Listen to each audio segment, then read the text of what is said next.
I first saw her in the photo of me walking up the aisle. The shot is from behind. The white train of my dress skims the ground. My blonde hair is rolled up in the silver beret followed from his mom. Every person in the pews is turned, watching me. Except one. A woman in the last row stands stick straight, facing away from the camera. All I can see is the back of her head. Straight, long, black hair flowing down her shoulders and ending at her waist. Jeff? Who's that? Jeff leaned over my shoulder. Huh? I don't know. Maybe your cousin Jamie? Could be, but her hair isn't that long. I clicked forward several photos. No, can't be. See? Jamie was wearing a red dress. She's wearing black.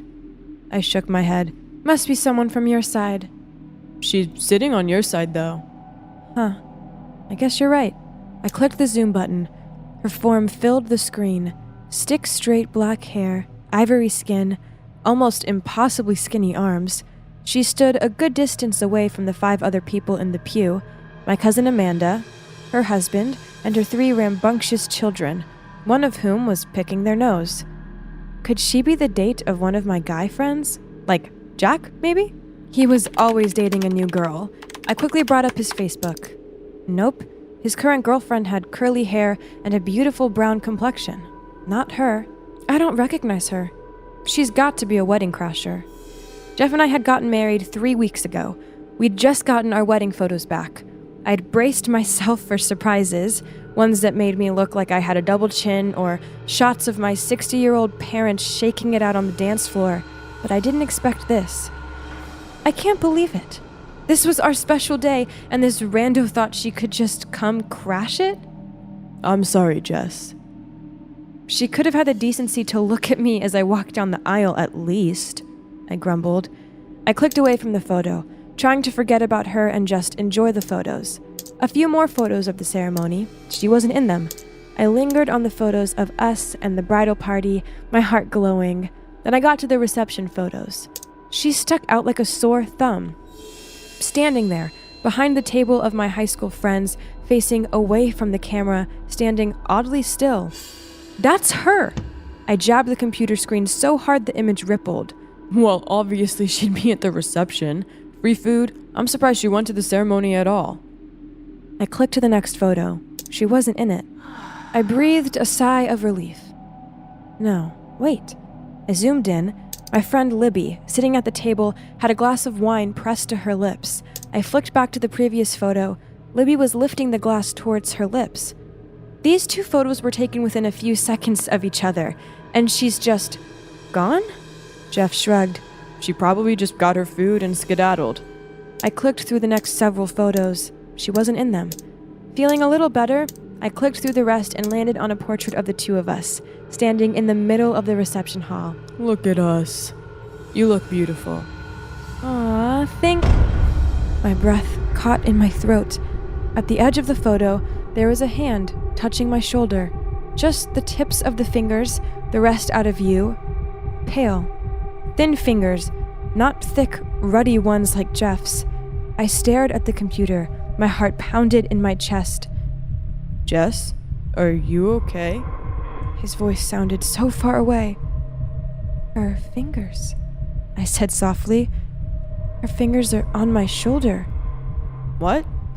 Jeff took the laptop, squinting at the screen. That's just my hand, Jess. Your hand looks nothing like that.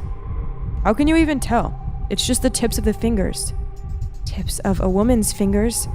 They're obviously my fingers. No, they're not. I grabbed the laptop from him, forced myself to look at the photo.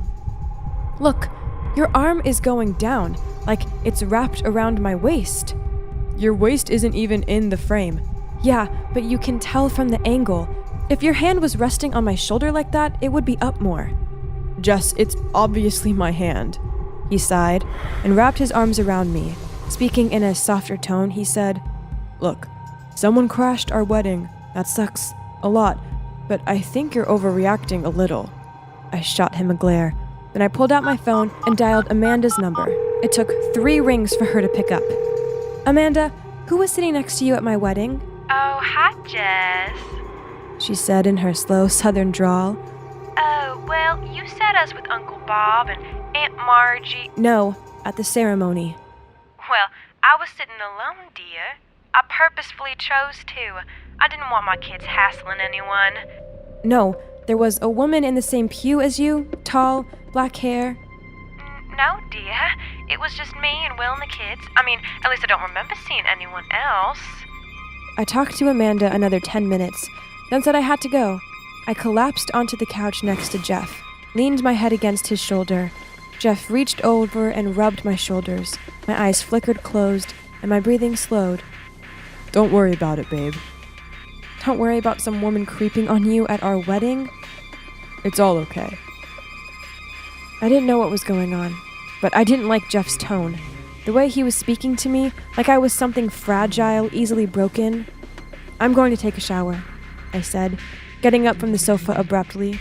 I slammed the bathroom door behind me and started to run the water, peeled off my clothes, and stared at myself in the mirror. Steam clouded out from the shower, and I stepped in. The hot water hit my back, running down my body, and the stress began to fade away. I reached over for the shampoo, scrubbed it in, rinsed it out, stood under the stream of water and let it run over my face for seconds, minutes. Then I turned off the water and began to step out. I glanced down and froze. Collecting around the bathtub drain was a tangled clump of black hair. Before I could react, thin, cold fingers grabbed my shoulder.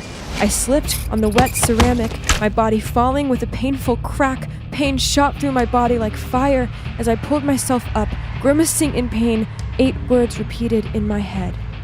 Something old, something new, something borrowed, something blue. The silver beret I borrowed from Jeff's mom, the one she insisted I borrow, saying it was a family heirloom, that she said Jeff's sister refused to wear, and it would mean the world to her if I carried out the tradition. The one that had a few straight black hairs stuck in it. Thanks for listening. If you enjoy these stories, be sure to subscribe to the podcast and check out some more of my episodes here.